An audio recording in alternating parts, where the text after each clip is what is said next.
എല്ലാ മാന്യ സുഹൃത്തുക്കൾക്കും നമസ്കാരം. ട്രിവാൻഡ്രം പൾസിൻ്റെ പുതിയൊരു വീഡിയോയിലേക്ക് സ്വാഗതം. ഞാനിപ്പോൾ നിൽക്കുന്നത് പുത്തൻകോട്ട, തിരുവനന്തപുരത്ത് പുത്തൻകോട്ടയിലെ MR ഹിൽസ് എന്ന് പറയുന്നൊരു സ്ഥലമുണ്ട്. അവിടെയാണ് നിൽക്കുന്നത്.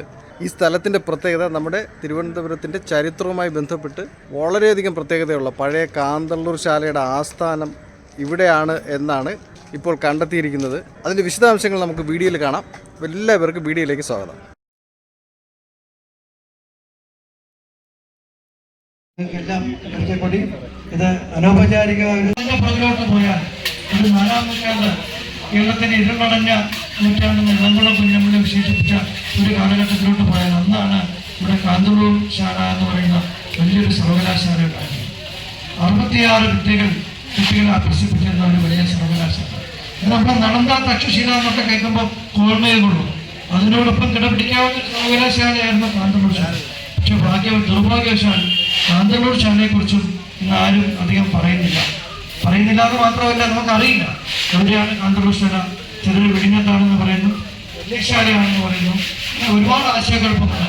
എന്തായാലും 66 ശാസ്ത്രങ്ങൾ പഠിപ്പിച്ചിരുന്ന നളന്ദയും തക്ഷശിലയും പോലെ ദക്ഷിണ നളന്ദ എന്ന് പേര് കേൾക്കുന്ന ഒരു വലിയ സർവകലാശാല ഇവിടെ പ്രവർത്തിച്ചതാണ്. തിരുവനന്തപുരത്തിൻ്റെ ചരിത്രവുമായി ബന്ധപ്പെട്ട് പറയുമ്പോൾ കാന്തല്ലൂർ ശാലയെക്കുറിച്ച് ഇപ്പോഴും അധികം വിവരങ്ങളൊന്നും ലഭ്യമല്ല. കാന്തല്ലൂർ ശാലയെക്കുറിച്ച് ഈ ചാനലിൽ തന്നെ 1-2 വീഡിയോ മുൻപ് ചെയ്തിട്ടുണ്ടായിരുന്നു. ഇന്നത്തെ വിഴിഞ്ഞവും കാന്തല്ലൂർ ശാലയും തമ്മിലുള്ള ബന്ധവും അങ്ങനെ നിരവധി കാര്യങ്ങൾ ഇപ്പോഴും ചരിത്ര ഗവേഷണത്തിന് വിധേയമാകാതെ കിടക്കുകയാണ്. നമ്മൾ വീണ്ടും ഒരു യാത്രയുടെ പുറപ്പാടിന് തൊട്ട് മുമ്പാണ് എല്ലാവരെയും ഈ പൈതൃകത്തിൻ്റെ ഈ ഹെറിറ്റേജ് വോക്കിലേക്ക് എല്ലാവരെയും സ്വാഗതം ചെയ്യുന്നു.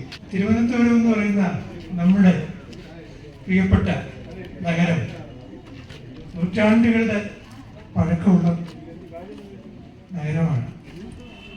പ്രാചീനമായ നഗരങ്ങളിലൊന്ന് കാഞ്ചീപുരം പോലെ തിരുവനന്തപുരത്തിനും നൂറ്റാണ്ടുകളുടെ പഴക്കമുണ്ട്. ദക്ഷിണേന്ത്യയിലെ പല ഇതര നഗരങ്ങളും ഒരു മാർക്കറ്റുമായി ബന്ധപ്പെട്ട്, അങ്ങാടിയുമായി ബന്ധപ്പെട്ട് രൂപപ്പെട്ടതാണ്. എന്നാൽ തിരുവനന്തപുരമാകട്ടെ ഇതിൽ നിന്നെല്ലാം വ്യത്യസ്തമായി ഒരു ദേവാലയവുമായും അതുപോലെ ഒരു മഹാവിദ്യാലയവുമായും ബന്ധപ്പെട്ട് രൂപം കൊണ്ടതാണ്. ഏതാണ് നമ്മൾ പറയേണ്ട ആവശ്യമില്ല, നമുക്ക് എല്ലാവർക്കും അറിയാം. ശ്രീപത്മനാഭസ്വാമി ക്ഷേത്രം, ശ്രീപത്മനാഭസ്വാമി ക്ഷേത്രത്തെക്കാൾ പ്രാചീനമാണ് കാന്തല്ലൂർ ശാല.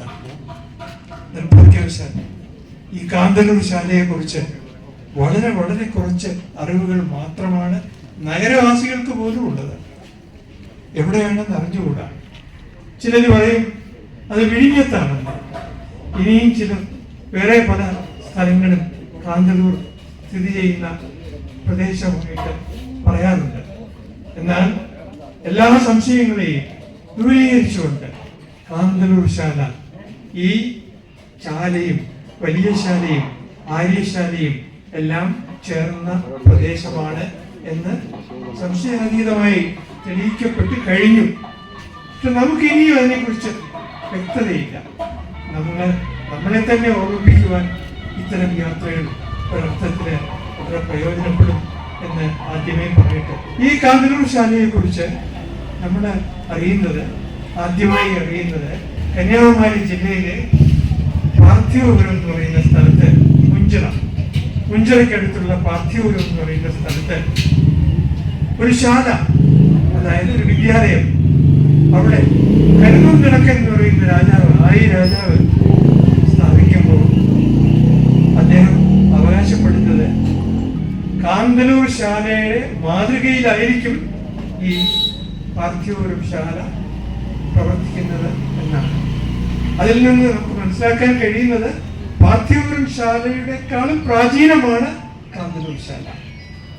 ആ കാന്തല്ലൂർ ശാലയുടെ അധ്യയന രീതി, അവിടുത്തെ അച്ചടക്കം, അവിടുത്തെ വിദ്യാഭ്യാസ സമ്പ്രദായങ്ങൾ എല്ലാമാണ് പാർത്ഥിവപുരത്തും നടപ്പിലാക്കുവാൻ താൻ ആഗ്രഹിക്കുന്നത് എന്ന് രാജാവ് പറയുകയാണ്.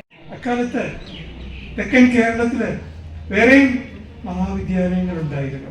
അനശ്വരനായ ധീരദേശാഭിമാനിയായ വേലുത്തമ്പി ദളവായുടെ ജന്മസ്ഥലമായ തലക്കുളത്ത് ഇതുപോലെ ഒരു മഹാവിദ്യാലയം ഉണ്ടായിരുന്നു. അതുപോലെ തന്നെ തൊട്ടടുത്ത് വേറെയും വിദ്യാലയം ഉണ്ടായിരുന്നു. തിരുനേനാർകുറിച്ചി എന്ന സ്ഥലം ഇന്നറിയപ്പെടുന്ന കരകണ്ടീശ്വരം എന്നാണ് പഴയ പേര്. ആ കരകണ്ടീശ്വരത്തിൽ ഒരു മഹാവിദ്യാലയം ഉണ്ടായി. വീടിനാണ് കരകണ്ടീശ്വരം ശാലയും അതുപോലെ തലക്കുളത്ത് ശാലയും എല്ലാം തകർന്നു പോയത്. കരകണ്ടീശ്വരം ശാലയുടെ അവശിഷ്ടമാണ് തിരുവനന്തപുരത്ത് തമ്പാനൂരിലെ ഒരു കരകണ്ടീശ്വരം ക്ഷേത്രം. നമ്മളെല്ലാവരും ശ്രദ്ധിച്ചിരിക്കും. വലിയ പ്രതാപമൊന്നും ഇല്ലാത്ത ഒരു ചെറിയ ക്ഷേത്രമാണ്. ഞാനൊക്കെ ആദ്യമായിട്ട് പോകുമ്പോൾ അവിടെ പൂജ പോലും ഉണ്ടായിരുന്നില്ല, പേരിനൊരു പൂജ. അടുത്തുള്ള വീട്ടുകാരൊക്കെയാണ് വിളക്കിന് ഒഴിക്കാനുള്ള എണ്ണ പോലും കൊടുത്തിരുന്നത്. തിരുവിതാംകൂർ ദേവസ്വം ബോർഡിന്റെ ക്ഷേത്രമായി പിന്നീട് ഒരുവിധം ഭംഗിയായി നടക്കുന്നുണ്ട്. പക്ഷേ ഈ കരകണ്ടീശ്വരം ക്ഷേത്രത്തിന് സുദീർഘമായൊരു ചരിത്രമുണ്ട്. ആ ചരിത്രം എന്താണ്? അത് കന്യാകുമാരി ജില്ലയിലെ ഈ തിരുനേനാർ കുരിശിയിലുള്ള ആ കരകണ്ടീശ്വര ശാലയുടെ ഓർമ്മകൾ പേറുന്ന ഒരു ചെറിയ ക്ഷേത്രമാണ് ഈ തമ്പാനൂരിലുള്ള കരകണ്ടീശ്വര ക്ഷേത്രം. 8-ാം നൂറ്റാണ്ടിനും 9-ാം നൂറ്റാണ്ടിനും ഇടയ്ക്കായിട്ട് ഒരു ജൈന പ്രാകൃത ഭാഷയിൽ, അതായത് സംസ്കൃതത്തിന് മുമ്പുള്ള കൊളോക്കിയൽ ലാംഗ്വേജ്, സംഭാഷണ ഭാഷ, ആ സംഭാഷണ ഭാഷയിൽ എഴുതിയ ഒരു കുവലയമാല എന്ന കൃതി.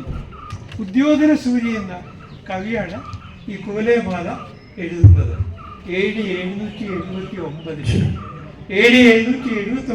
ഉദ്യോധന സൂര്യ പറയുന്ന ഒരുപാട് കാര്യങ്ങൾ നമ്മുടെ കാന്തല്ലൂർ ശാലയ്ക്ക് ചേരും. കാന്തല്ലൂർ ശാലയിൽ നല്ല പറയുന്നത് വിജയപുരം എന്നാണ് കവി തിരുവനന്തപുരത്തിന് പേര് കൊടുത്തിരിക്കുന്നത്. പക്ഷെ തിരുവനന്തപുരത്തേക്ക് ഒരു രാജകുമാരൻ വരികയാണ്, ഉദയൻ എന്ന് പറയുന്ന ഒരു രാജകുമാരൻ വരികയാണ്. അത് കോട്ടൂർ എന്ന് പറയുന്ന ചുരം കടന്ന് അദ്ദേഹം നെയ്യാറ്റിൻകരയൊക്കെ കടന്ന് കരമന ആറിന്റെ അന്നത്തെ പേര് മകരാകാര നദി എന്നാണ്. മകരം എന്ന് പറഞ്ഞാൽ മുതല, അത് ഗംഗയുടെ പ്രതീകമാണ്. അപ്പൊ അന്ന് കരമനയാറിനെ എത്ര പവിത്രമായിട്ടാണ് അന്നത്തെ ആളുകൾ കണ്ടിരുന്നത് എന്നുള്ളതിന് ഒരു ഉദാഹരണമായിട്ട് ഇതിന് പറയാം. ഇങ്ങനെ മകരാകാര നദി കടന്ന് അദ്ദേഹം വരികയാണ്. അദ്ദേഹം വരുന്നത് സർവചട്ടാനാം മഠം ആണ് അന്ന് കാന്തല്ലൂർ ശാലയ്ക്ക് പകരം പേര് നൽകിയിരിക്കുന്നത്. അതായത് എല്ലാ ശാസ്ത്രങ്ങളും പഠിപ്പിക്കുന്ന, എല്ലാ അറിവുകളുടെ നാനാ പ്രകാരത്തിലുള്ള അറിവുകളും പഠിപ്പിക്കുന്ന ഒരു മഹാവിദ്യാലയം. ആ സർവചട്ടാനാം മഠത്തിലേക്ക് അദ്ദേഹം വരികയാണ്.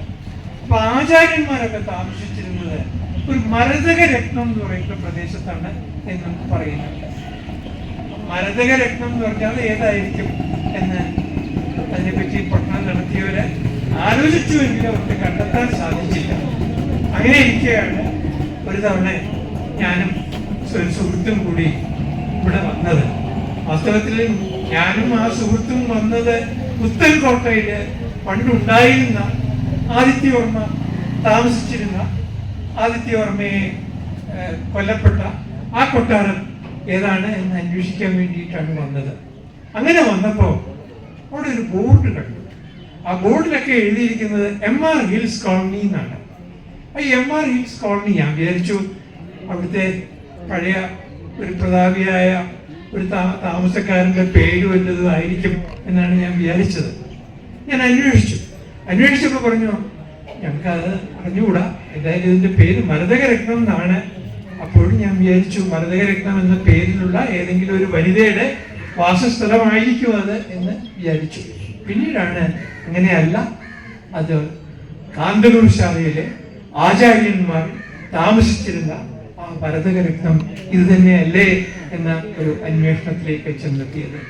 നമ്മുടെ ഈ യാത്രയുടെ, ഇന്നത്തെ യാത്രയുടെ ഏറ്റവും പ്രധാനമായ അടയാളപ്പെടുത്തൽ ഈ മരതകരത്നം കുന്നിന്റെ ചരിത്ര പ്രാധാന്യം അടയാളപ്പെടുത്തുക എന്നതാണ്.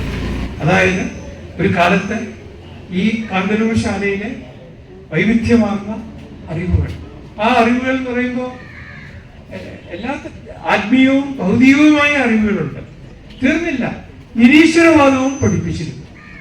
ആലോചിച്ച് നോക്കുക, യുക്തിചിന്തയ്ക്ക് നമ്മുടെ പൂർവികന്മാർ എത്ര വലിയ പ്രാധാന്യമാണ് കൊടുത്തിരുന്നത് എന്ന് ആലോചിക്കുമ്പോൾ അത്ഭുതം തോന്നാറുണ്ട്. നമുക്ക് തന്നെ അവരെ പറ്റി എങ്ങനെയാണ് വാഴ്ത്തേണ്ടത് എന്ന് അറിഞ്ഞുകൂടാ. അപ്പോൾ അവിടെ ശൈവമതമുണ്ട്, വൈഷ്ണവ മതമുണ്ട്, ജൈനമതമുണ്ട്, ബൗദ്ധമതമുണ്ട്. ഇതിനെല്ലാം ഈ മതങ്ങളിൽ ഒക്കെയുള്ള ആളുകൾ അവിടെ പഠിച്ചിരിക്കണം. അല്ലെങ്കിൽ അവരുടെ തിയോളജി എല്ലാം, വേദശാസ്ത്രങ്ങളെല്ലാം തന്നെ പഠിപ്പിച്ചിരിക്കണം. അതോടൊപ്പം തന്നെ നാസ്തിക മതവും അവർ പഠിച്ചിരുന്നു എന്നത് നമുക്ക് വലിയ അത്ഭുതം തോന്നുന്നു. അങ്ങനെയുള്ള ആചാര്യന്മാർ താമസിച്ചിരുന്ന മരുതക രത്നം കുന്നിലേക്ക് ആണ് നമ്മുടെ ഹ്രസ്വമായ യാത്ര. കുന്നിന്ന് കേട്ടിട്ട് നമ്മളവിടെ പോകാത്തതൊന്നും ഭയപ്പെടേണ്ട, നടക്കാവുന്ന ഒരു സ്ഥലമാണ്. വലിയ കുത്തനെയുള്ള കുന്നല്ല, ചരിഞ്ഞു കിടക്കുന്ന കുന്നാണ്. ആ കുന്നിന്റെ ഹിൽസിലുള്ള അമ്പലമാണ് ഈ കാണുന്ന തിരുനാരായണപുരം ക്ഷേത്രം.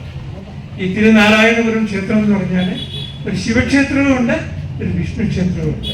പക്ഷെ നമ്മൾ ആലോചിക്കണം, ഇത് 9ാം നൂറ്റാണ്ടിൽ നിർമ്മിച്ചതാണ്. 9ാം നൂറ്റാണ്ടിൽ അന്നിത്രയൊക്കെ ഉള്ളൂ നമ്മുടെ ക്ഷേത്രങ്ങൾ. നമ്മുടെ ക്ഷേത്ര വാസ്തുശില്പമൊക്കെ വിപുലീകരിക്കുന്നത് 12ാം നൂറ്റാണ്ടിന് ശേഷമാണ്. കുറെ കൂടി വലുതാകുന്നത് അല്ലെങ്കിൽ വൈക്കം പോലെയുള്ള, ഏറ്റുമാനൂർ പോലെയുള്ള മഹാക്ഷേത്രങ്ങൾ ഉണ്ടാകുന്നത് 15ാം നൂറ്റാണ്ട് 16ാം നൂറ്റാണ്ടിലൊക്കെയാണ്. ഇത് 9ാം നൂറ്റാണ്ടിലുണ്ടായ ക്ഷേത്രമാണ്. മാത്രമല്ല അതിൻ്റെ ശ്രീകോവിലിന്റെ നിർമ്മാണ രീതി ദ്രാവിഡ വാസ്തുശില്പം ആണ് അനുപദം പിന്തുടരുന്നത്. എം.ആർ. ഹിൽസ് മുമ്പ് ഉണ്ടായിരുന്ന കൊട്ടാരം ഇപ്പൊ ഇല്ല. അതൊരു വെളിമ്പറമ്പായി കിടക്കുകയാണ്. ആ വെളിപ്പറമ്പായി കിടക്കുന്ന ആ കൊട്ടാരം നിന്നിരുന്ന സ്ഥലം ഉമയമ്മ താമസിച്ചിരുന്ന സ്ഥലമാണ്. പിൽക്കാലത്ത് ധർമ്മരാജാവായിട്ട് അറിയപ്പെട്ടിരുന്ന കാർത്തിക തിരുനാൾ രാമവർമ്മ ഉച്ചകുട്ടിയായിട്ട് ഇരിക്കുമ്പോൾ അവിടെ താമസിച്ചിട്ടുണ്ട്. തീർന്നില്ല, വേറെ പല രാജകുടുംബ അംഗങ്ങളും താമസിച്ചിരുന്നു. അവിടെ നിന്ന് താഴേക്ക് നോക്കുകയാണെങ്കിൽ നമുക്ക് ഈ പറയുന്ന പുത്തൻകോട്ടയിലെ ശ്മശാനം കാണാൻ സാധിക്കും. അതിന്റെ അപ്പുറത്തായിട്ട് കളിപ്പാൻകുളം നിന്നിരുന്ന സ്ഥലം കാണാൻ പറ്റും.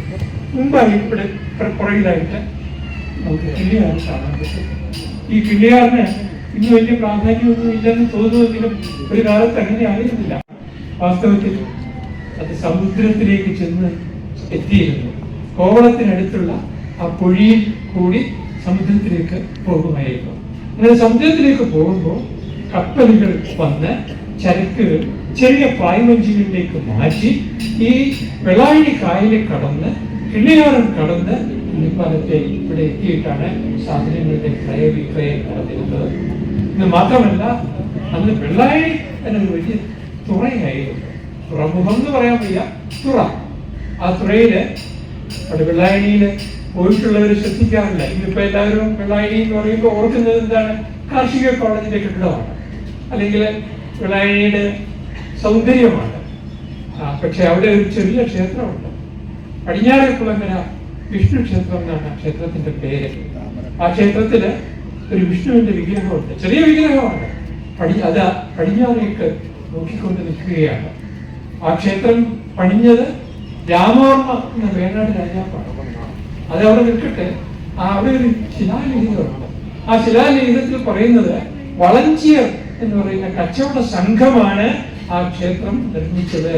ഇന്ന രാജാവ് ഭരണം നടത്തുന്ന കാലത്ത് വളഞ്ചിയർ, അതായത് കപ്പലിൽ വിദേശ രാജ്യങ്ങളിൽ പോയി കച്ചവടം ചെയ്യുന്ന ആളുകൾ. ഒന്ന് ഓർത്തു നോക്കുക, ഇന്ന് നമ്മുടെ നാട്ടിൽ നിന്ന് കച്ചവടക്കാരായിട്ടുള്ള ആളുകൾ വിദൂര ദേശങ്ങളിലേക്ക്, ഇന്തോനേഷ്യയിലേക്ക്, പൂർവേന്ത്യൻ ദ്വീപുകളിലേക്ക്, മലേഷ്യയിലേക്ക്, കംബോഡിയയിലേക്ക് ഒക്കെ പോകുമെന്നല്ല, അവിടെയൊക്കെ നമ്മുടെ ദക്ഷിണേന്ത്യൻ സംസ്കാരത്തിന്റെ അടയാളങ്ങൾ പലതും നമുക്ക് ഇന്ന് കാണാൻ സാധിക്കും. അപ്പോൾ കംബോഡിയൻ ഭാഷയില് എത്രയോ വാക്കുകളുണ്ടെന്നറിയോ? മലയാളത്തിലും തമിഴിനും പൊതുവായിട്ടുള്ള അനേക പദങ്ങൾ കംബോഡിയൻ ഭാഷയിലുണ്ട്. അവിടുത്തെ ഒരു സാധാരണ പേരാണ് വണക്കം.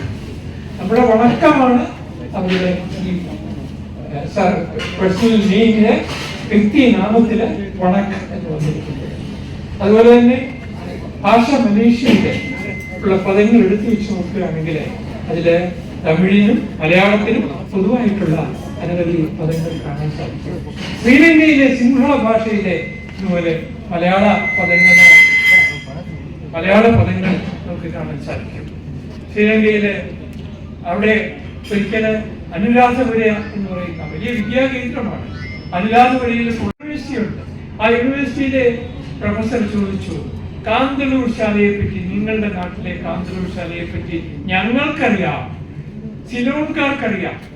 സിംഹള ഭാഷയിൽ അതിനെക്കുറിച്ച് പരാമർശമുണ്ട്. ചോഴന്മാർ അവരുടെ പൊതുശത്രുവായിരുന്നു. ആ പൊതുശത്രുവായ ചോഴനെ നേരിടാൻ വേണ്ടിയിട്ട് കേരളത്തിലെ സൈന്യവും സിംഹള ദേശത്തെ സൈന്യവും ഒന്നിച്ചാണ് പടവരുതിയിരുന്നത്. ഞങ്ങൾക്ക് ആയുധ പരിശീലനം ലഭിച്ചിരുന്നത് ഈ കാന്തളൂർ ശാലയിൽ വെച്ച് ആയിരുന്നു എന്ന് ആ ബുദ്ധിസ്റ്റ് ചരിത്രം പഠിപ്പിക്കുന്ന അധ്യാപകൻ, സന്യാസി കൂടിയായ അധ്യാപകൻ പറഞ്ഞപ്പോൾ എനിക്ക് ലജ്ജ തോന്നി. നമ്മുടെ നാട്ടില് ഇനിയും കാന്തളൂർ ശാലയെ പറ്റി നമുക്കൊക്കെ ഉള്ള അറിവ് എത്രയോ പരിമിതമാണ് എന്ന് തോന്നി. അതുകൊണ്ടാണ് ലജ്ജ തോന്നിയത്. ഞാൻ വീണ്ടും കാന്തളൂർ ശാലയെ പറ്റി ചിലത് കൂടി പറയട്ടെ. ഇങ്ങനെ ആദ്യം കാന്തളൂർ ശാലയെ പറ്റിയുള്ള പരാമർശം എന്ന് പറയുന്നത് പാർത്ഥിപുരം ശാലയെ പറ്റിയുള്ള കരുവന്തിളക്കന്റെ ശിലാലിഖിതത്തിലാണ്.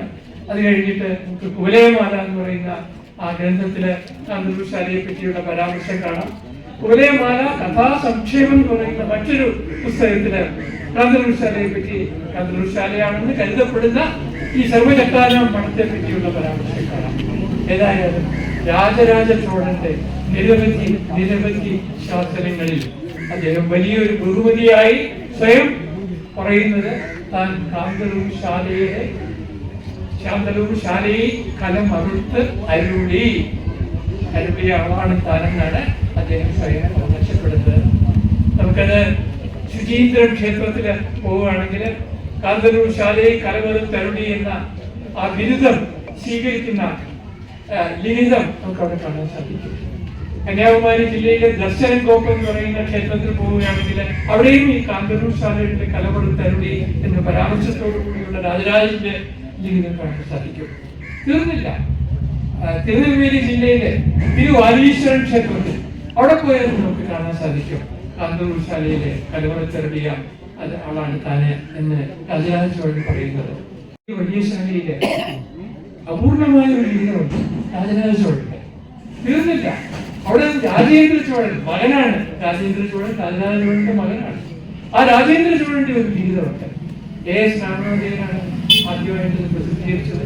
റാവൂർ ആർക്കിയോളജി സീരീസിലാണ് പ്രസിദ്ധീകരിച്ചത്. ഇങ്ങനെ പ്രസിദ്ധീകരിക്കുമ്പോൾ അദ്ദേഹം പറയുന്ന ഈ ലിഖിതം എനിക്ക് മറ്റെവിടെ നിന്നോ കിട്ടിയതാണ്. എവിടെയാണെന്ന് അദ്ദേഹം പറയുന്നില്ല. മറ്റേതോ സ്ഥലത്ത് നിന്ന് കിട്ടിയിട്ട് അത് ഇവിടെ കൊണ്ടുവന്ന് വെച്ചു എന്ന് പറഞ്ഞു. തീർന്നില്ല. ഈ വലിയ ശാല ക്ഷേത്രത്തിലെ നേരത്തെ ഉണ്ടായിരുന്ന രാജരാജ ചോഴന്റെ ലിഖിതം ഇപ്പൊ അവിടെ ഇല്ല. എവിടെയാണെന്ന് ആർക്കും അറിയില്ല. ഞാനത് തേടി പല സ്ഥലങ്ങളിലൊക്കെ അന്വേഷിച്ചെങ്കിൽ ഇനി അത് കണ്ടെത്താൻ സാധിച്ചിട്ടില്ല. രാജേന്ദ്ര ചോഴന്റെ ലിഖിതവും കണ്ടെത്താൻ സാധിച്ചിട്ടില്ല.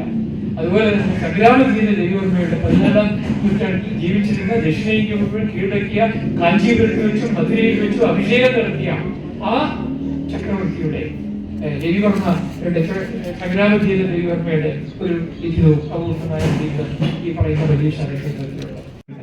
ആ പ്രതിമ മറ്റാരുടേതുമല്ല, സംഗ്രാമധീര രവിവർമ്മയുടെ. ഒരു കയ്യില് കഠാരി അരയിൽ കെട്ടിയിരിക്കുന്നു, ഒരു കയ്യില് വാള് വെച്ചിരിക്കുന്നു. അങ്ങനെ പൗരുഷത്തിന്റെ മൂർത്തിമത് ഭാവമായി നിൽക്കുന്ന ആ സംഗ്രാമധീരന്റെ പ്രതിമ അവിടെയുണ്ട്. അത് സംഗ്രാമധീരന്റെ പ്രതിമയാണെന്ന് കണ്ടെത്താൻ എന്നെ സഹായിച്ചത് തമിഴ്നാട്ടിലെ ശ്രീമുഷ്ണം എന്ന് പറയുന്ന ക്ഷേത്രത്തിൽ ധർമ്മ മഹാരാജ എന്ന ബഹുമതി ബിരുദത്തോടു കൂടി ഈ സംഗ്രാമധീരന്റെ ഒരു പ്രതിമയുണ്ട്. ആ പ്രതിമയും ഈ പ്രതിമയും ഛായ സാമ്യത്തെ മുൻനിർത്തിയാണ് ഞാനിത് സംഗ്രാമധീര രവിവർമ്മയുടെ പ്രതിമ തന്നെയാണ് എന്ന് തിരിച്ചറിഞ്ഞത്. ഞാൻ ചുരുക്കട്ടെ, നമുക്കൊക്കെ അഭിമാനകരമായ നിരവധി തെരുവുകളുള്ള ഏതാനും സ്മാരകങ്ങൾ ഇനിയും അവശേഷിച്ചിട്ടുണ്ട്.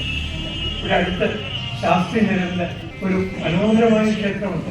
ത്രിവിക്രമമംഗലം എന്നാണ് ആ ക്ഷേത്രത്തിന്റെ പേര്. 5 അടിയോളം ഉയരമുണ്ട്. ആർക്കിയോളജി, കേരള സ്റ്റേറ്റ് ആർക്കിയോളജി ഡിപ്പാർട്ട്മെന്റിന്റെ സംരക്ഷിത സ്മാരകമാണ്. കണ്ടു കഴിഞ്ഞാൽ ആ വിഗ്രഹം കണ്ടു കഴിഞ്ഞാൽ തേജസ്വിയായ ഒരു ചക്രവർത്തിയെ പോലെയാണ് മഹാവിഷ്ണു അവിടെ നിൽക്കുന്നത്. അതുപോലെ തന്നെ ഈ തൃക്കുളങ്ങര ക്ഷേത്രത്തെ പറ്റി ഞാൻ മുമ്പ് പറഞ്ഞു. പൂർത്തീകരണത്തിന്റെ ഒരു പ്രത്യേകത എന്താണെന്ന് വെച്ചാൽ അസ്തമയ സൂര്യൻ ആ വിഗ്രഹത്തിൽ വന്ന് സാഷ്ടാംഗം നമസ്കരിക്കും. അതായത് സൂര്യൻ അസ്തമിക്കുന്ന സമയത്ത് സൂര്യരശ്മികൾ വന്ന് ഈ വിഗ്രഹത്തിന്റെ പീഠത്തിൽ വന്ന് വീഴും. അത്ര ശാസ്ത്രീയമായിട്ടാണ് ആ ചെറിയ ക്ഷേത്രം നിർമ്മിച്ചിരിക്കുന്നത്. നിർഭാഗ്യവശാല് അവിടെയൊക്കെ ഇന്ന് പുതിയ ധാരാളം കൺസ്ട്രക്ഷൻസ് വന്നു. അത് കാരണം ഇപ്പോൾ ഉത്തരായന കാലത്തും ദക്ഷിണായന കാലത്തും പണ്ട് വന്നുകൊണ്ടിരുന്നു. ഇപ്പോൾ ഉത്തരായന കാലത്ത് മാത്രം ഇപ്പോൾ സൂര്യരശ്മികൾ വരുന്നുണ്ട്. ദക്ഷിണായന കാലത്ത് സൂര്യരശ്മികൾ വരുന്നില്ല.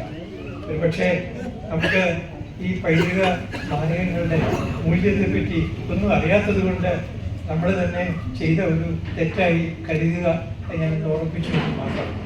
അങ്ങനെ ഈ തിരുവനന്തപുരത്തിന് ഇനിയും അഭിമാനകരമായ പല കാര്യങ്ങളുമുണ്ട്. പടിഞ്ഞാറേക്കോട്ട കഴിഞ്ഞിട്ട് ആ ഈഞ്ചക്കൽ വരെയുള്ള ആ റോഡിലേക്ക് പോകുമ്പോൾ ഇരുവശങ്ങളിലും കാണുന്ന കൊളോണിയൽ കാലഘട്ടത്തിലെ അമ്മ വീടുകൾ എത്ര മനോഹരമാണ്. ഭാഗ്യവശാൽ അവർക്ക് വലിയ മാറ്റങ്ങളൊന്നും വന്നിട്ടില്ല. ഒരു ഹോട്ടലൊക്കെ വന്നിട്ടുണ്ടെങ്കിലും ആ ഹോട്ടൽക്കാര് അതിൻ്റെ ആ രൂപ ഭംഗിക്ക് അല്ലെങ്കിൽ ബാഹ്യ രൂപത്തിന് വലിയ മാറ്റങ്ങളൊന്നും വരുത്തിയിട്ടില്ല. എല്ലാ അർത്ഥത്തിലും ഒരു ഹെറിറ്റേജ് സ്ട്രീറ്റായിട്ട് പ്രഖ്യാപിക്കുവാൻ യോഗ്യതയുള്ള ഒരു സ്ഥലമാണ് ഈ പടിഞ്ഞാറേക്കോട്ട മുതൽ ഇഞ്ചക്കൽ വരെയുള്ള റോഡ്. അവിടെയാണ് നാഗർകോവിൽ അമ്മ വീട്, അവിടെയാണ് പല പല അമ്മ വീടുകൾ. ജവഹർലാൽ നെഹ്റു വന്ന് താമസിച്ച സ്ഥലം. ജവഹർലാൽ നെഹ്റുവിനെ തിരുവനന്തപുരം നിവാസികൾ എത്ര സ്നേഹിച്ചിരുന്നു എന്ന് നെഹ്റുവിനെ അവിടെ താമസിച്ച ആ കാലഘട്ടത്തിൽ അദ്ദേഹത്തിന് ലഭിച്ച വരവേൽപ്പിനെ പറ്റിയുള്ള ഒരു കൂട്ടായ യത്നത്തോട് നമ്മുടെ ഒരു കൂട്ടായ യത്നം കൊണ്ട് നമുക്ക് തിരുവനന്തപുരത്തിന്റെ അതിബൃഹത്തായ ഒരു ചരിത്രം എഴുതാൻ കഴിയും എന്ന് പ്രതീക്ഷിക്കുന്നു. കഴിയട്ടെ എന്ന് ആശംസിക്കുന്നു. അതിന്റെ എല്ലാ ഒരു തുടക്കമായി ഒരു യാത്രയെ കാണണമെന്ന് അഭ്യർത്ഥിക്കുന്നു. വളരെ ആദരണീയരായ ഒരുപാട് പേര് ഈ യാത്രയ്ക്ക് വന്നിട്ടുണ്ട്. അവരെയൊക്കെ ഇങ്ങനെ പേരെടുത്ത് പറഞ്ഞ് സ്വാഗതം ചെയ്യേണ്ടതാണ്. അന്നും അദ്ദേഹം ഈ പുത്തൻകോട്ടയ്ക്കാണ് പ്രാധാന്യം കൊടുത്തത്. മറ്റാരും കൊടുക്കാത്തൊരു പ്രാധാന്യം എങ്ങനെ ഒരു ക്രാന്തദർശിത്വത്തോടുകൂടി ഈ പുത്തൻകോട്ടയ്ക്ക് കൊടുത്തു എന്നുള്ളത് എനിക്ക് തോന്നുന്നു ഈ മുജ്ജന്മത്തിലെ കാണുന്നു വിജയകുമാറിനെ ഇവിടെയൊക്കെ ആയിട്ട് ഇടപാടുകൾ ഉണ്ടെന്നാണ്. പുത്തൻകോട്ടയും വേങ്ങാട് തിരുവടികളും എന്നാണ് അതിന്റെ സബ് ടൈറ്റില്. ഞാൻ വിജയകുമാറിനെ എല്ലാവരുടെയും സാന്നിധ്യത്തിൽ അഭിനന്ദിക്കുന്നു. അദ്ദേഹം ഈ പ്രസാധക രംഗത്തെ സജീവമായൊരു സാന്നിധ്യമാണ്. പ്രിയതൽ തന്നെ നിങ്ങളോട് സംസാരിക്കും. സൊസൈറ്റി ഫോർ കൾച്ചറൽ ഹെറിറ്റേജ് എന്ന് പറയുന്ന സംഘടനയുടെ ഓരോ ഹെറിറ്റേജ് വാക്കുകളും വളരെയേറെ ജനശക്തി ആകർഷിക്കും. തിരുവനന്തപുരത്തിൻ്റെ ഓരോ ഭാഗത്തും ശാലയായാലും അതുപോലെ കോട്ടയ്ക്കകത്തും അതുപോലെ തിരുവനന്തപുരത്തിൻ്റെ പ്രധാനപ്പെട്ട ചരിത്രവീഥികളിലൂടെ തണൽക്കൂട്ടം ഈ പൈതൃക യാത്ര നടത്തി കഴിഞ്ഞു. ഇവിടെ കാന്തല്ലൂരിനെ കുറിച്ച് വളരെ ഈടുറ്റതായ ഒരു ആമുഖമൊക്കെയോ ഒരു പ്രഭാഷണം നമ്മുടെ പ്രിയ ചരിത്രകാരൻ ഡോക്ടർ എം ജി ശശിഭൂഷൺ സാറിലൂടെ നടത്തുകയുണ്ടായി. അതുകൊണ്ട് കാന്തല്ലൂരിൻ്റെ മറ്റു വിഷയങ്ങളെക്കുറിച്ച് കൂടുതലൊന്നും പറഞ്ഞ് ഞാൻ അതിന് വിലപ്പെട്ട സമയം കളയുന്നില്ല. നമുക്കിനി നേരം ഇരുളുന്നതിന് മുമ്പ് നമുക്ക് മറ്റൊരു നമുക്ക് നടന്നു പോകാം. മറ്റൊരു പ്രധാനപ്പെട്ട ഒരു കാര്യം, നമ്മുടെ കാന്തല്ലൂർ ശാല എന്ന തിരുവനന്തപുരത്തുകാർ വർഷങ്ങളായിട്ട് ഇങ്ങനെ കുട്ടികളിലായിട്ട് കേൾക്കുന്നു. ഇന്നാണ് അതിൻ്റെ ഒരു സ്ഥാനം. കാരണം നമ്മുടെ പ്രാമാണികന്മാരായ ചരിത്രകാരന്മാർ എഴുതി വെച്ചിട്ടുള്ള പുസ്തകങ്ങളിലൊക്കെ അവർ തന്നെ പറയുന്നുണ്ട് ഇത് ഇനി എവിടെയാണ് എന്ന് സ്ഥിതി ചെയ്തിരുന്നത് എന്ന് നമുക്ക് കൃത്യമായി അറിയാൻ കഴിഞ്ഞിട്ടില്ല എന്നുള്ളത്. ഇന്ന് ഈ ദിനത്തിൽ ഇവിടെ വെച്ച് മഹേശ്വരൻ നായർ ഡോക്ടർ കെ മഹേശ്വരൻ നായരുടെ അദ്ദേഹത്തിൻ്റെ പഠനത്തിനെ ആധാരമാക്കിക്കൊണ്ട് അതിന് ഒരു കാന്തല്ലൂർ ശാലയുടെ ഒരു കൃത്യമായ ഒരു സ്ഥാനം ഈ മരതകുന്നിൽ MR ഹിൽ എന്ന് പറയുന്ന സ്ഥാനത്ത് ഉണ്ട് എന്ന് doctor M G Shashibhushan sir ഇവിടെ ഉറപ്പിച്ച് പറഞ്ഞു. അതിനെ ബലം നൽകുന്ന മറ്റൊരു കാര്യം എന്ന് പറയാനുള്ളത്, നമ്മുടെ തിരുവനന്തപുരത്ത് ഇന്ന് കാണുന്ന കൊട്ടാരങ്ങൾ, തിരുവനന്തപുരം കോട്ടയ്ക്കകത്ത് 4 കൊട്ടാരങ്ങളല്ല, കോഴിക്കലുകൾ, ഒരുപാട് കോഴിക്കലുകൾ നിങ്ങൾക്ക് എല്ലാവർക്കും അറിയാം. കോഴിക്കോട്ട് കോഴിക്കൽ, വലിയ കോഴിക്കൽ, അല്ലെങ്കിൽ അങ്ങനെ ഒരുപാട് നിരവധി കോഴിക്കൽ ഇപ്പോൾ നമ്മുടെ കോട്ടയ്ക്കകത്തുണ്ട്. അതൊക്കെ പിന്നെ അതിനുശേഷം കൊട്ടാരം, അങ്ങനെ കൊട്ടാരങ്ങളൊക്കെ അങ്ങനെ ഓരോ കാലഘട്ടത്തിലും നമ്മുടെ എല്ലാം ക്ഷേത്രത്തിൻ്റെ തെക്ക് വശം കേന്ദ്രീകരിച്ച് അല്ലെങ്കിൽ പടിഞ്ഞാറ് വശം കേന്ദ്രീകരിച്ചൊക്കെയാണ് അധികം കൊട്ടാരങ്ങളും ഒക്കെ നമ്മുടെ കോട്ടയ്ക്കകത്തുണ്ടായിട്ടുണ്ട്. എന്നാൽ ആദ്യകാലത്തെ കൊട്ടാരം ഈ നഗരം രൂപപ്പെടുന്നതിന് മുമ്പെയുള്ള കൊട്ടാരം സ്ഥിതി ചെയ്യുന്നത് പുത്തൻകോട്ടയിലായിരുന്നു. ഈ പുത്തൻകോട്ട കൊട്ടാരം ഉമയമ്മറാണിയുടെ കാലഘട്ടത്തിൽ അഴിച്ച് നമ്മുടെ അന്ന് തടികളാണല്ലോ കൂടുതലായിട്ടുള്ളത്. ആ തടികളൊക്കെ കൊണ്ടുകൊണ്ട് നിർമ്മിച്ചതാണ് തേവാരത്ത് പൊയ്ക്കലും അതുപോലെ തന്നെ നെൽപ്പുരയും. ഈ നെൽപ്പുര എന്ന് പറയുന്നത് ഇന്ന് കേരളത്തിൽ അവശേഷിക്കുന്ന ഏറ്റവും പഴയ ഒരു നെൽപ്പുരയാണ്. അത് നമ്മുടെ തിരുവനന്തപുരത്ത് പാഞ്ചേനിയും കോട്ടയ്ക്കകത്ത് പാഞ്ചേനിയും കല്യാണമണ്ഡപത്തിന് തൊട്ട് പിറകിലുള്ള ആ നെൽപ്പുര നമ്മളെല്ലാവരും കണ്ടിട്ടുണ്ടാവും. ആ നെൽപ്പുര ഈ പുത്തൻകോട്ട കൊട്ടാരം അഴിച്ചു കൊണ്ടുപോയി അവിടെ പണിയിച്ചതാണ് ഉമയമ്മറാണിയുടെ കാലത്ത്. അപ്പോൾ അത്രമാത്രം പ്രാധാന്യമുള്ള ആ ഒരു പുത്തൻകോട്ട ഈ കിളിയാറിൻ്റെ കരയിൽ ഇത്രയും മനോഹരമായ ഈ കുന്നിൻ്റെ മുകളിൽ അന്ന് നിന്ന് നോക്കുമ്പോൾ ഇന്നത്തെ ആ ഒരു ജോഗ്രഫിക്കൽ ഇതിൽ നിന്ന് നമ്മൾ നോക്കുമ്പോൾ ഇന്ന് നഗരത്തിൻ്റെ എല്ലാ ഭാഗവും അന്ന് ഇവിടെ നിന്ന് കാണാൻ കഴിയും. നമുക്കിവിടെ ഒരു നഗരത്തിൽ ഒരു 5 വർഷം കൊണ്ട് ഉണ്ടാകുന്ന മാറ്റങ്ങൾ പോലും വളരെ വലുതാണ്. അപ്പോൾ എത്രയോ 400-500 വർഷങ്ങൾക്ക് മുമ്പ് ഈ പുത്തൻകോട്ട എങ്ങനെ ആയിരുന്നു എന്നുള്ളത് നമ്മളൊന്ന് മനസ്സുകൊണ്ടൊന്ന് ചിന്തിച്ചു. അങ്ങനെ നമ്മുടെ പുത്തൻകോട്ടയ്ക്ക് അതിനുശേഷം മറ്റൊരു കാര്യം പറയാം. പുത്തൻകോട്ടയ്ക്ക് കുറച്ച് താഴെയായിട്ടാണ് നമ്മുടെ ശിങ്കാരത്തോപ്പ് കോളനി. ഇന്നുള്ള ആരോടെങ്കിലും നമുക്ക് പഴയ റെസിഡൻസി പ്രവർത്തിച്ചിരുന്നത് ശിങ്കാരത്തോപ്പ് കോളനിയിലായിരുന്നു എന്ന് ബ്രിട്ടീഷുകാരുടെ റെസിഡൻസി പ്രവർത്തിച്ചത് ശിങ്കാരത്തോപ്പ് കോളനിയിലായിരുന്നു എന്ന് പറഞ്ഞാൽ ആർക്കും വിശ്വസിക്കാൻ പറ്റും. അപ്പം അത്രമാത്രം നഗരം മാറിക്കഴിഞ്ഞു. ഇന്ന് ഓരോ ഇന്നും എല്ലാം നമുക്ക് അത്ഭുതമായിട്ട് തോന്നുന്നതാണ്. പക്ഷെ അന്നത്തെ ഓരോ ലേഖനങ്ങളൊക്കെ വായിക്കുമ്പോൾ അതിൽ നിന്നും നമുക്ക് മനസ്സിലാക്കാൻ കഴിയുന്നത് ഇന്ന് കാണുന്ന കോട്ടയ്ക്കകത്ത് നിന്നും അല്ലെങ്കിൽ ഇന്ന് കാണുന്ന തിരുവനന്തപുരത്തിൻ്റെ ആ കൊട്ടാരങ്ങളുടെ പുരാതനമായ കൊട്ടാരങ്ങൾ എന്ന് പറയുന്നത് അതിനേക്കാൾ അതിപുരാതനമായ ഒരു കൊട്ടാരങ്ങൾ സ്ഥിതി ചെയ്ത സ്ഥലങ്ങൾ നമ്മുടെ ഈ ഭാഗത്തുണ്ട്. ഈ പുത്തൻകോട്ടയുടെ ഏറ്റവും മുകൾ ഭാഗത്ത് അതിൽ ഒരു ഭാഗം വളരെ കാലം പിന്നെയും നിലനിന്നിരുന്നു. അത് തിരുനാൾ ധർമ്മരാജാവിൻ്റെയൊക്കെ കാലഘട്ടത്തിൽ അതിലൊരു ഭാഗം ഉണ്ടായിരുന്നു എന്ന് പറഞ്ഞു കേട്ടിട്ടുണ്ട്. അല്ലെങ്കിൽ പറഞ്ഞു കേട്ടിയാൽ ചില രേഖകൾ വായിച്ചിട്ടില്ല. എല്ലാം അഴിച്ചെടുത്ത് അവിടെ കൊണ്ടുപോയില്ല. ചില ഭാഗങ്ങളിലൂടെ ഉണ്ടായിരുന്നു. അങ്ങനെ പുത്തൻകോട്ട നമ്മുടെ തലസ്ഥാനത്തിന്റെ ഹൃദയമായിരുന്നു ഒരു കാലഘട്ടത്തിൽ. ഈ മരതകുന്നം രത്നകുന്നം എന്ന് പറയുന്നത് നഗരത്തിന്റെ ഹൃദയഭാഗമായിട്ട്. അങ്ങനെ ഒന്നും ചൂസ് ചെയ്യണമെങ്കിൽ അങ്ങനെ ഒരു ഈ അക്കാലത്തിൽ വരണമെങ്കിൽ അതിനു മുമ്പേയുള്ള ഈ പൗരാണികമായ ഈ പ്രാചീന സർവകലാശാല വിദ്യാപീഠ ശൃംഖല എന്ന് വേണം നമ്മൾ അതിനെ പറയാം. കാരണം ശാല എന്ന് പറയുമ്പോൾ നമ്മൾ ഈ വലിയ ശാലയും ആര്യശാലയും ശാലയും പുത്തൻ്റെ അങ്ങനെയല്ല. അതിനപ്പുറത്തേക്ക് കാന്തല്ലൂരിൻ്റെ ഒരു വലിയ വ്യാപ്തി വിദ്യാർത്ഥിയുടെ ശൃംഖല നമ്മുടെ യൂണിവേഴ്സിറ്റി ക്യാമ്പസ് പോലെയോ അല്ലെങ്കിൽ നമ്മുടെ കാര്യവട്ടത്ത് യൂണിവേഴ്സിറ്റി കോൺഗ്രസ് പോലെയോ ഒരു അതിർത്തി നിർദ്ദേശിച്ചിട്ടുള്ള ഒരു സംഭവമല്ല കാന്തല്ലൂർ സർവകലാശാല. അത് വിഴിഞ്ഞത്തേക്കുണ്ട്.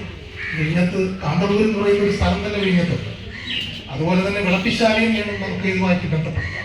പള്ളിപ്പുറം എന്ന് പറയുന്ന സ്ഥലത്തിനും ഈ നമ്മുടെ എത്രയോ ദൂരമുള്ള കരക്കൂട്ടത്ത് പള്ളിപ്പുറവുമായിട്ട് എന്തോ ഒരു സാമ്യത ഇടയ്ക്ക് ഒരു പുരാതനമായ ഒരു എഴുത്തുകാരനാണ്. അദ്ദേഹം വലിയ ചരിത്ര ഗവേഷകനാണ്. അദ്ദേഹത്തിൻ്റെ ഇതൊന്നും ഞാൻ വായിച്ചത് കൊടുക്കുന്നു. അപ്പം ഇങ്ങനെ നമുക്ക് ഇനിയും അറിയേണ്ടതായിട്ട് ഒരുപാട് കാര്യങ്ങൾ തിരുവനന്തപുരത്തെ സംബന്ധിച്ച് എനിക്ക് നമ്മൾ ഇതുവരെ വായിച്ചതിനേക്കാൾ ഇനി എത്രയോ പുതിയ അറിവുകൾ. അങ്ങനെ ഇന്ന് ഈ ചടങ്ങിൽ എന്നെ ക്ഷണിച്ച കടൽക്കൂട്ടത്തിൻ്റെ എല്ലാ അംഗങ്ങൾക്കും നന്ദി പറഞ്ഞുകൊണ്ട് ഒപ്പം തന്നെ ഇന്ന് നമ്മുടെ എഴുത്തുകാരനും അദ്ദേഹം എൻ്റെ ഫേസ്ബുക്ക് ഫ്രണ്ട് കൂടിയാണ്. വളരെ അഭിമാനത്തോടുകൂടി പറയട്ടെ, നമ്മുടെ കെ മോഹൻകുമാർ അദ്ദേഹം ഇന്നിവിടെ വന്നു. ഓരോ പ്രാവശ്യവും ഓരോ അതിഥിയും അതുപോലെ തന്നെ നമ്മുടെ യുവ ചരിത്ര ഗവേഷകരിൽ ഏറ്റവും ശ്രദ്ധേയനായ നമ്മുടെ ശരത്ചന്ദ്ര രാജീവുണ്ട്. അദ്ദേഹം വന്നിട്ടുണ്ട്. ഇന്ന് ശശിഭൂഷൺ സാറിൻ്റെ പ്രഭാഷണമാണ് എന്ന് പറയുന്നത് അദ്ദേഹം പ്രത്യേകം താല്പര്യമെടുത്താണ്. അദ്ദേഹത്തിന് ദേവൻ പൂജപ്പര, അദ്ദേഹം ന്യൂമിസ്മാറ്റിക്കിൻ്റെ ഒരു വലിയ ചിത്രകാരനാണ്. അദ്ദേഹത്തെ എനിക്ക് വളരെ സന്തോഷമുണ്ട്.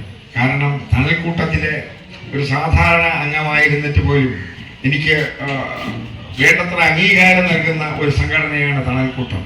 ചരിത്രത്തെ അന്വേഷിച്ച് നടക്കുന്ന കുറേ ചെറുപ്പക്കാരുടെ ഒരു സംഘടനയായിട്ടാണ് ഞാനത് കാണുന്നത്.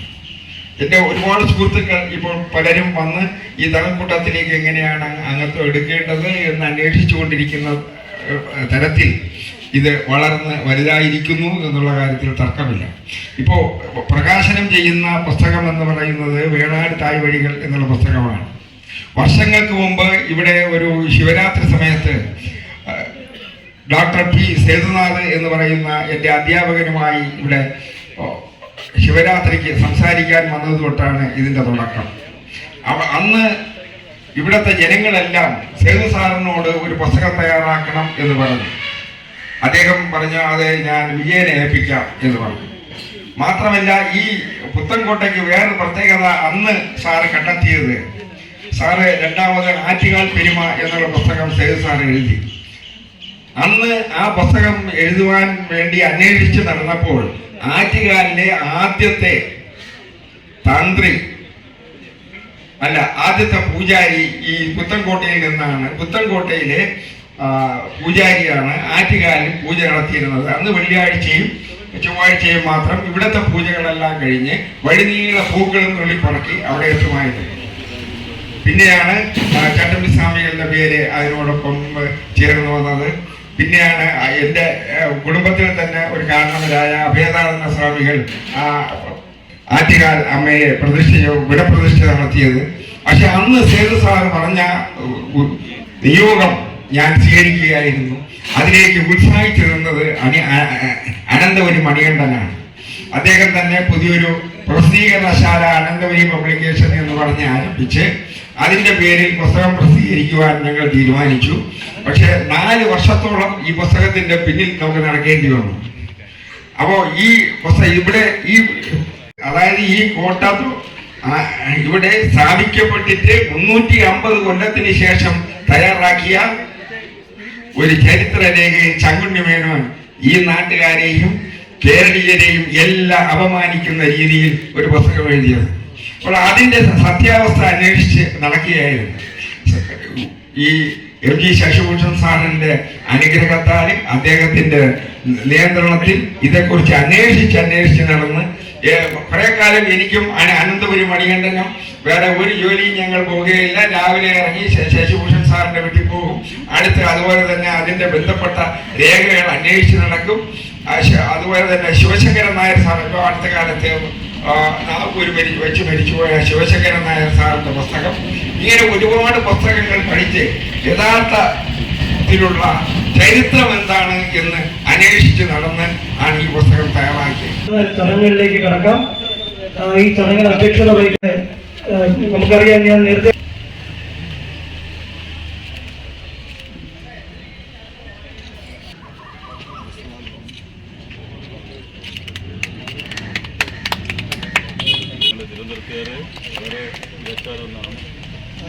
സഹോദരി സഹോദരന്മാരെ സുഹൃത്തുക്കളെ, അപ്പം വൈകിപ്പോയതിന് ഞാൻ ക്ഷമ ചോദിക്കാൻ ഒരു ക്ഷമാപണം കേട്ടിരുന്നു. വിജയപ്രദമായി തീരട്ടെ എന്ന് മാത്രം ആഗ്രഹിക്കാൻ നമ്മുടെ കയ്യിൽ നേരത്ത് അതിന് തീർച്ചയായും ഔപചാരികമായ അനന്തപുരി മണികണ്ഠൻ അധികാരിക രേഖകൾക്ക് വേണ്ടി ഞങ്ങളെപ്പോലുള്ളവർ രേഖകളിലേക്ക്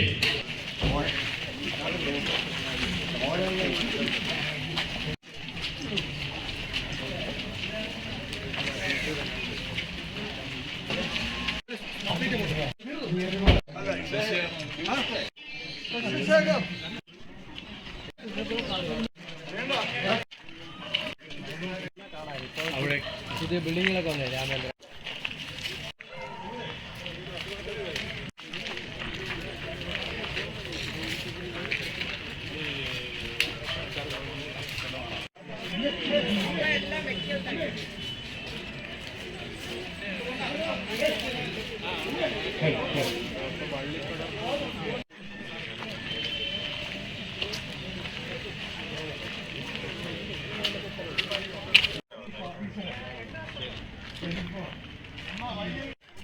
വലിയ ഉയരമുള്ള കെട്ടിടങ്ങളൊക്കെ വന്നു. ഈ ഭാഗത്തായിട്ടാണ് പുത്തൻകോട്ട ശ്മശാനം, കളിപ്പാങ്കുളം, ശിങ്കാരത്തോപ്പ്. ശിങ്കാരത്തോപ്പിന്റെ പഴയ പേര് കൃഷ്ണൻ തോപ്പ് എന്നായിരുന്നു.